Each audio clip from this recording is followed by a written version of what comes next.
সারা দেশে 242টি বিশৃঙ্খল পরিস্থিতি ঘটানোর চেষ্টা দমন করা হয়েছে বলে জানিয়েছে সেনাবাহিনী।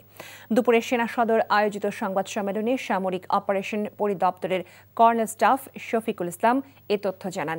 তিনি বলেন, দেশের আইন শৃঙ্খলা রক্ষায় অবৈধ অস্ত্রসহ অপরাধীদের গ্রেফতার করা হচ্ছে। পাহাড়ে অশান্ত করার চেষ্টাকারীদের কঠোর হাতে দমন করা হচ্ছে বলে তিনি জানান। কোনো সেনা সদস্য দায়িত্ব পালনে গাফিলতি হলে আইনগত ব্যবস্থা নেওয়া হবে বলেও জানান।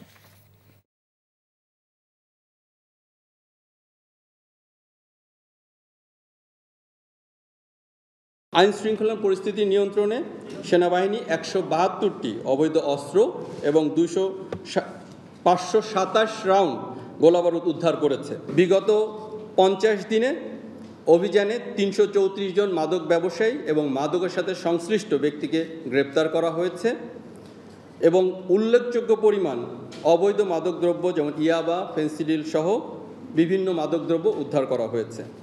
সব মিলিয়ে বিগত 50 দিনে বিভিন্ন ধরনের অপরাধের সাথে সম্পৃক্ত মোট 2142 জনকে বিভিন্ন দেশের বিভিন্ন স্থান থেকে গ্রেপ্তার করা হয়েছে।